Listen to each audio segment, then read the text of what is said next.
आज जैसे ही राम जी मुनि के साथ जनकपुर पहुंचे, जनक जी के बाग में ठहर गए। अब जब ये संदेशा पहुंचा महाराज जनक जी के पास कि आए मुनि मिथिलापति जानी और संग सचिव आदि कथा आनी। जब मिथिलापति जनक जी ने ये समाचार पाया कि मुनि विश्वामित्र जी आए हैं, मुनि विश्वामित्र जी आए हैं, तब मंत्री श्रेष्ठ ब्राह्मण योद्धा और सतानंद जी के साथ जनक जी विश्वामित्र जी से मिलने के लिए चले। आज मुनि से मिलने के लिए चले। राजा ने मुनि को प्रणाम किया, विप्रों को आदर सहित प्रणाम करके सबको बिठाया। आज महाराज बार अपने आप को बड़ी भाग्यशाली मान रहे हैं कि आज मैं यहाँ बैठे बैठे आपके दर्शन पा लिए। अब बार बार कुशल प्रश्न करके विश्वामित्र जी राजा को बिठाए और ठीक उसी समय कितने ही अवसर आ ये दो भाई तेही अवसर आ।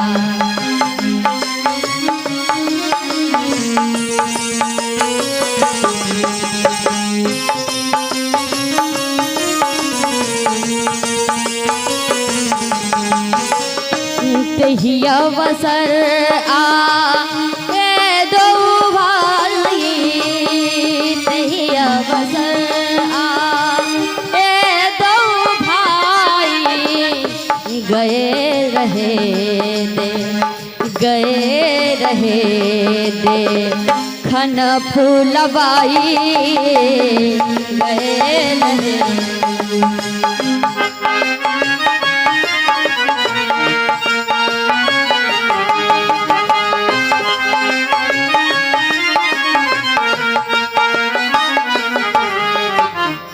कितने ही अवसर आए दो भाई।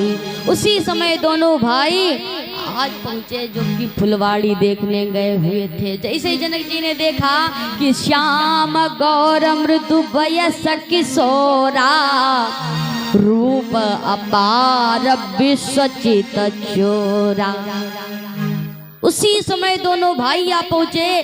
सांवले और गोरे रंग के हैं, जिनकी आयु अभी मात्र 14.5 वर्ष की है, जिनका रूप उम्र भले ही कम है, जिनका रूप विश्व के चित्त को चुराने वाला है।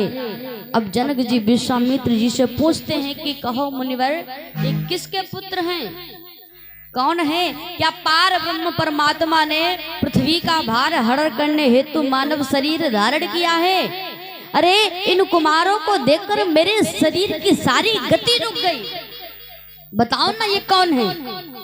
आज राजन का कथन सुनकर मुनि ने कहा कि हाँ राजन, तुम्हारी बात बिल्कुल सही है। ये महाराज दशरथ के पुत्र राम और लक्ष्मण हैं। इन्होंने मेरे धन यज्ञ की रक्षा करी और अब ये मेरे साथ धनुष यज्ञ देखने आए हैं। आज जैसे राम का रूप देखा जनक जी ने कि राम रूप लखी मगन विदेहु, राम रूप लखी मगन विदेहु।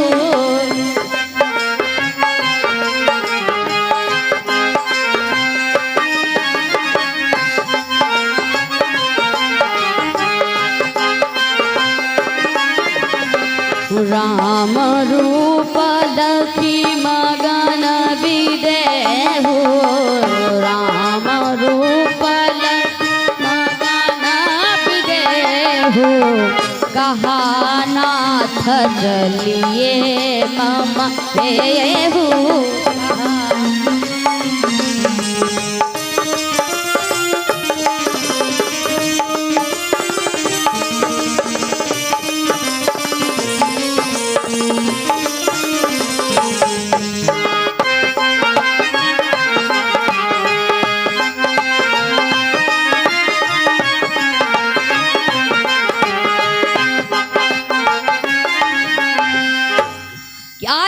राम जी का रूप देखा कि राम रूप लखी मगन विदेहु, कहा नाथ चलिए मम एहु।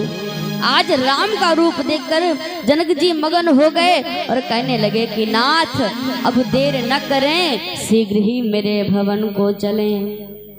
सबको ले जाकर सुंदर भवन में टिका दिया। राम लक्ष्मण मुनियों के साथ भोजन करते, भोजन के पश्चात विश्राम किया। फिर मुनि लोग बैठकर आपस में विचार करने लगे। केवल एक पहर दिन शेष रह गया था। अब राम भैया ने लक्ष्मण जी का बहाना बताया। राम भैया ये न कह सके मुनि से कि गुरुवर मेरी इच्छा है कि मैं थोड़ा नगर देख लूं जाके। आज राम भैया ने लक्ष्मण जी का बहाना बताया कि लखन हृदय लालसा विसेखी, और जाई जनकपुर आई देखी। आज मुनि की आज्ञा लेकर लक्ष्मण जी को बताकर राम लक्ष्मण आज नगर देखने के लिए चले। जैसे ही नगर देखने के लिए निकले, राम लक्ष्मण की अपार छवि देखकर नन्हे मुन्ने बालक, छोटे छोटे बालक, वृद्ध, युवा, नर नारी, अब कुछ राम जी के आगे, कुछ राम जी के दाएं, कुछ राम जी के बाएं, अब राघवेंद्र सरकार बीच में जा रहे हैं। चारों तरफ से छोटे छोटे बालक राम जी को घेरे हुए। जनक जी के बीमार 8 भाइयों की कन्याएं जो सीता जी की सखी थी, वे राम और लक्ष्मण की सुंदरता के बारे में वर्णन करती हैं, कहती हैं। तब तक चारुशीला ने कहा कि हमने सुना है ये महाराज दशरथ के पुत्र हैं, उन्होंने यज्ञ रक्षा करी, अनेक राक्षसों का संहार किया। उसी बीच ध्यान दीजिएगा, उसी बीच एक सखी बोल पड़ी कि सुनो सखी, जो श्याम रंग वाले राम हैं, ये जो श्याम वर्ण वाले राम, ये कौशल्य पुत्र, और जो गोरे रंग वाले लक्ष्मण, ये सुमित्रा के पुत्र हैं। अरे इन्होंने ताड़का वध किया, अहिल्या उद्धार किया, तब जाके ये धनुष यज्ञ देखने आए हैं। आपस में कहती है कि ये जो सावला वाला लड़का है, ये जो सावले रंग वाला लड़का है, देखा जाए तो इनकी और जानकी की जोड़ी खूब जमेगी, लेकिन जो महाराज जनक जी प्रण ले रखे हैं धनुष तोड़ने का, बाकी इनको देख के लगता नहीं कि ये ऐसा कर पाएंगे। अच्छा एक बात पे विचार करो कि सखियों ने ये कैसे जाना कि किसकी मैया कौन की, श्याम रंग वाले राम उनकी मैया कौशल्या, गोरे रंग वाले लक्ष्मण उनकी मैया सुमित्रा। तो मैं आपको बता दूं, ये मानस पीयूष में आपको मिलेगा कि अवधपुरी ब्याही रही जनकपुरी की बाल, और पान तमोली न देती जो वही कहती सब हाल। एक तमोली की लड़की, एक तमोली की लड़की। अच्छा ये प्रसंग मैं बता भी दूं, प्रश्न नंबर बता दूं कि किस पृष्ठ संख्या पे आपको ये मिलेगा। मानस पीयूष खंड 3 पृष्ठ संख्या 225 पे आप देख लीजिएगा, ये प्रमाण आपको मिल जाएगा। जनकपुर में एक तमोली की लड़की जिसका नाम वसिठा था। वसिठा जनकपुर की रहने वाली थी और अयोध्या में विवाहित थी। वसिठा रोज महाराज दशरथ जी के दरबार में पान देने जाया करती थी, पान देने जाया करती थी। वो वसिठा इस समय मायके यानी जनकपुर में है, वही सारा हाल, वहां के बारे में इतनी बात वो वसिठा सखियों को बताती है। आज नगर की नारियां खिड़कियों से, झरोखों से राम लक्ष्मण को एकटक देख रही हैं, निहार रही हैं, दर्शन कर रही हैं। अब नगर के बालक राम लक्ष्मण के साथ चलते बड़े ही आनंदित, बड़े ही प्रसन्न, बड़े ही नाचते गाते जा रहे राम लक्ष्मण के साथ। नगर के पूर्व में गए जहाँ धनुष यज्ञ रंग भूमि बनाई गई थी। आज राम भैया लक्ष्मण जी को बताते हैं कि राम देखा वही अनुजही रचना, राम देखा वही अनुजही रचना।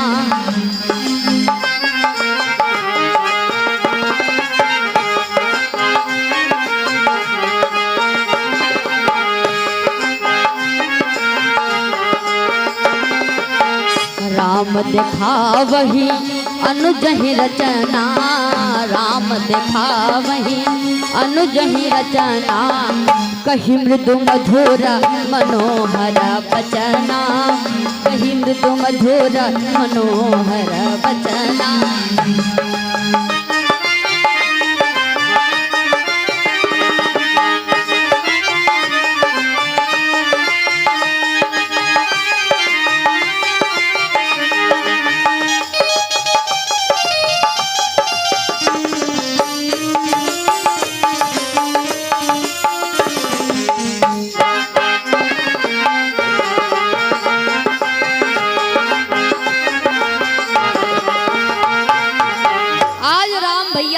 लक्ष्मण जी को सारे नगर के बारे में बताते हैं, दिखाते हैं। आज जैसे शाम हुई, पता चला कि अब शाम हो गई, अभी जब पहुंचेंगे अगर जरा सी देर हो गई तो मुनिवर बड़े ही डांटेंगे। तो आज मुनि के डर से शाम होती है, आज गुरु के भय से शीघ्र ही वापस आ गए। रात्रि का प्रवेश होते ही सभी ने, मुनि ने आज्ञा दी, सभी ने संध्या वंदन किया।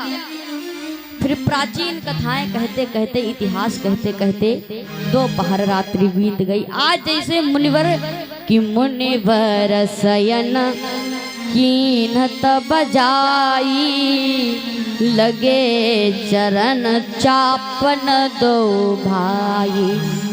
ये थे राघवेंद्र सरकार। ये राघवेंद्र सरकार की ऐसे कार्य करते थे जैसे मुनि लेटे, आज राम लक्ष्मण दोनों भैया मुनि के चरण दबाने लगे। अब मुनि बार बार राम जी से कहते हैं कि बार बार मुनि आज्ञा दीनी रघुवर जाई शयन तब कीन्ही। आज मुनि बार बार राम से कहते हैं कि हे राम अब सो जाओ, बड़ी बार बार कहा। तब राम जी लेटे। जैसे ही राम जी लेटे, अब लक्ष्मण भैया राम जी के पैरों को दबाने लगे। अब राम भैया लक्ष्मण भैया से कहते हैं कि पुनि पुनि कहा प्रभु सो बहु ताता पौढ़े धरी उरपद जल जाता। आज राम भैया बार बार लक्ष्मण जी से कहते हैं कि हे तात अब सो जाओ। तो राम लक्ष्मण भैया राम जी के चरणों को हृदय में धरकर लेट रहे। प्रातः मुर्गे की आवाज सुनकर लक्ष्मण जी जाग गए और गुरु जी के उठने से पहले राम जी जाग गए, नित्य क्रिया करके नहाए। आज जैसे ही राम भैया ने जाना कि समय जानी गुरु आय सुपाई लेना प्रसून चले दो भाई। आज पूजा का समय जानकर गुरु जी की आज्ञा से दोनों भाई राम और लक्ष्मण जनक जी के बाग में पुष्प लेने के लिए पहुंचे। आज जनक जी का बाग नए नए वृक्ष फल फूलों से लदा हुआ। माली से पूछकर पुष्प चुनने लगे। आज इधर राम जी पुष्प चुनने लगे और उधर जानकी जी कितने ही अवसर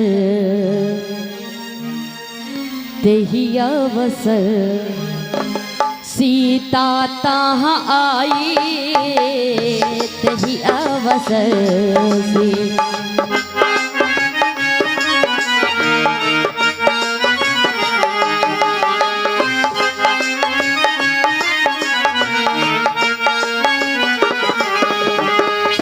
तही अवसर सीता तहाँ आई तही अवसर सीता तहाँ आई गिरिजा पूजने जननी पठाई गिरिजा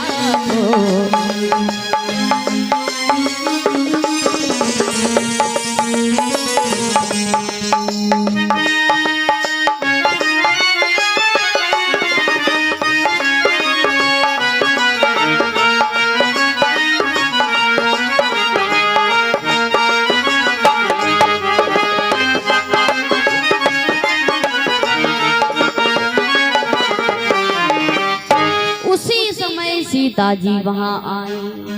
क्योंकि माता सुनैना ने सीता जी को पार्वती जी का पूजन करने के लिए भेजा और हर कुमारी कन्या को पार्वती जी का पूजन करना चाहिए। इससे होता यह है कि गिरजा पूजन करने से हर अनव्याही कन्या को मन चाहा वर प्राप्त होता है। अगर ऐसा न होता तो जानकी जी भी पूजन करने न जाती। आज जानकी जी माता की आज्ञा से जनक जी के बाग में पहुंची, जहां गिरजा। आज जनक जी के बाग के मध्य बीचों बीच एक सरोवर है और उसी सरोवर के पास में गिरजा मंदिर बना हुआ है।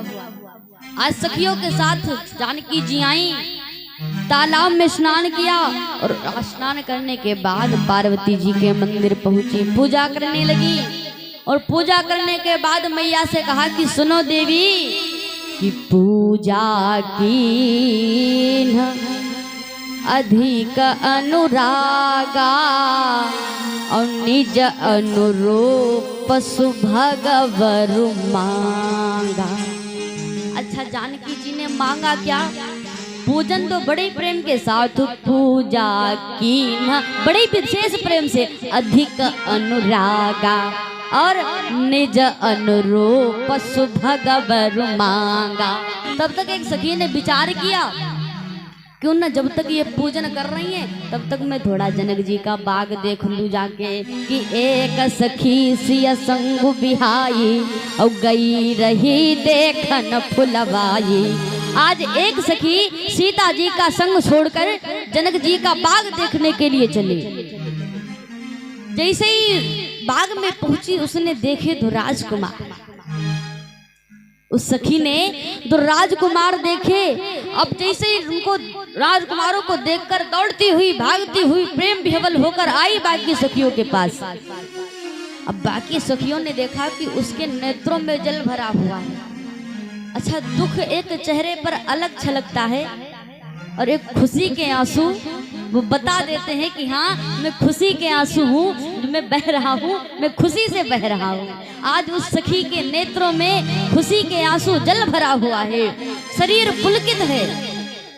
अब बाकी सखियों ने पूछा कि ए सखी, तेरी इस प्रसन्नता का कारण क्या है? आखिर तूने ऐसा क्या देख लिया जो तू इतनी प्रसन्न है? तो सखी ने कहा कि सुनो, देख न बाग कुंवर दुआए और बय किशोर सब भांति सुहाए।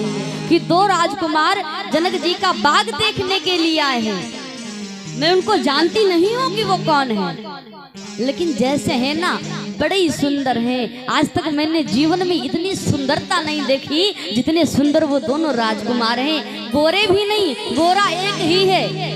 दोनों गोरे नहीं, गोरा एक सांवले रंग का है, लेकिन बहना उनकी सुंदरता अपार है। सखी कहती सुनो कि कोई आया सखी फुलवरिया में कि जैसे जादू, अरे हाँ हाँ जैसे जादू, अरे हाँ हाँ जैसे जादू है उनकी नजरिया में। गाइएगा आप सब साथ में कि कोई आया सखी फुलवरिया में, कोई आया सखी फुलवरिया में जैसे जादू, अरे हाँ हाँ जैसे जादू, अरे हाँ हाँ जैसे जादू है उनकी नजरिया में। कोई आया सखी फुलवरिया में, कोई आया सखी फुलवरिया में।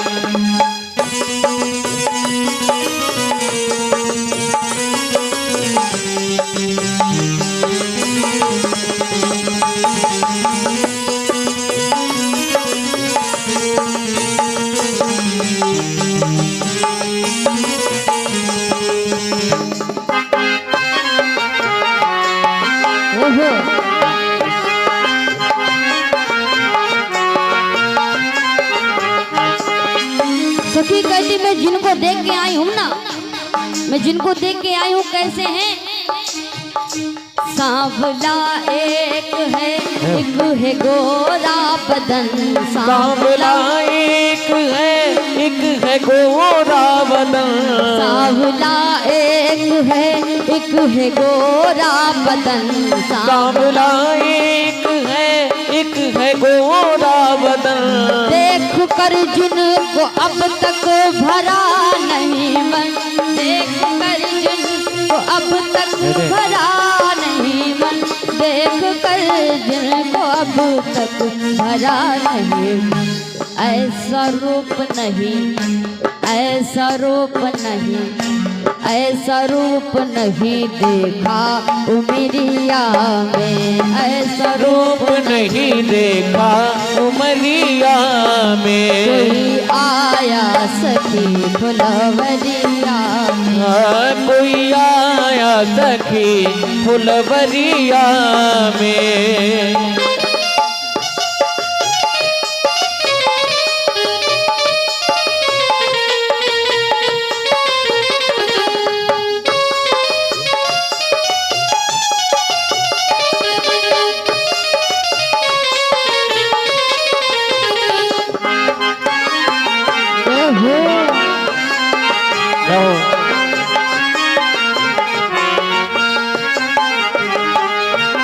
और एक सखी कहती है, वो जो देख के आई थी वो ना बोली, वो इतना ही बचाई। और इधर की जो बाकी सखियां थी उनमें से एक बोल पड़ी कि सुनो, जिनको बता रही हो ना ये कौन है। कोई कहता है दशरथ दुलारे हैं वो, कोई कहता है दशरथ दुलारे हैं वो। कोई कहता है दशरथ दुलारे हैं वो, कोई कहता है दशरथ दुलारे हैं वो। यज्ञ रक्षा में असुरों को मारे हैं वो, यज्ञ रक्षा में असुरों को मारे हैं वो, यज्ञ रक्षा में असुरों को मारे हैं। और तीर बांधे हैं, तीर बांधे हैं, तीर बांधे हैं कसकर कमरिया में, तीर बांधे हैं कसकर कमरिया में। कोई आया सखी फुलवरिया में, कोई आया सखी फुलवरिया में।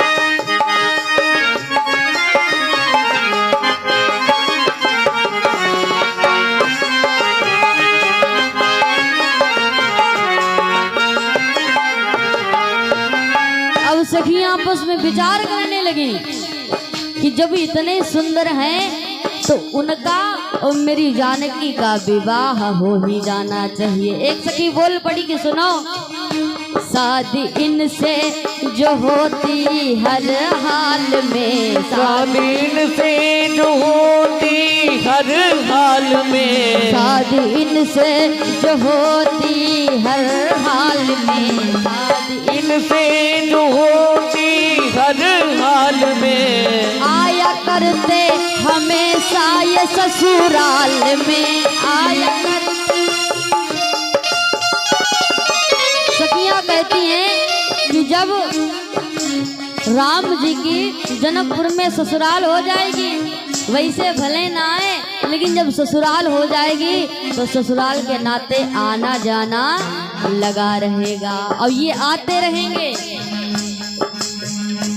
आया करते हमेशा ये ससुराल में, आया करते हमेशा ये ससुराल में, आया करते हमेशा ये ससुराल में। और नैना डूबे रहते, नैना डूबे रहते, नैना डूबे रहते उनकी नजरिया में, नैना डूबे रहते उनकी नजरिया में। कोई आया सखी फुलवरिया में, कोई आया सखी फुलवरिया में। जैसे जादू अरे हाँ हाँ जैसे जादू, अरे हाँ हाँ जैसे जादू है उनकी नजरिया में।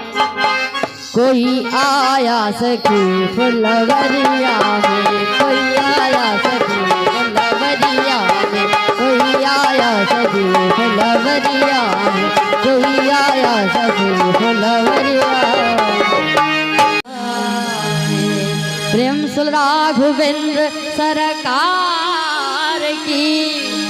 सखी कहती है जैसे है ना, भले ही वो काले हैं, सावले हैं, गोरे हैं, लेकिन हमारी जानकी के लिए एकदम परफेक्ट हैं। प्रेम से बोल जानकी मैया की जय हो। समय भी हो रहा है, अब सखी खूब जितना बता पाती है उतना राम और लक्ष्मण की सुंदरता के बारे में बताती है। एक सखी बोल पड़ी, ये वही राजकुमार जो कल मुनि के साथ आए हैं। अरे जब से ये आए हैं, जब से ये आए हैं सारे नगरवासियों पर इन्होंने अपनी मोहिनी डाल रखी है। क्योंकि बरनत छवि जहाँ तहाँ सब लोगो, अब सी देख यही देख न जोगो। अरे जिधर जाओ, इधर गली में जाओ तो इनकी चर्चा, उधर गली में जाओ तो इनकी चर्चा। अरे मैंने सारा नगर घूम के देख लिया, हर जगह, हर नगर में, हर गली, हर मोहल्ले में बस इनकी ही सुंदरता की चर्चाएं हो रही हैं। प्रेम सुल राघवेंद्र सरकार की वाणी यहीं पे विराम।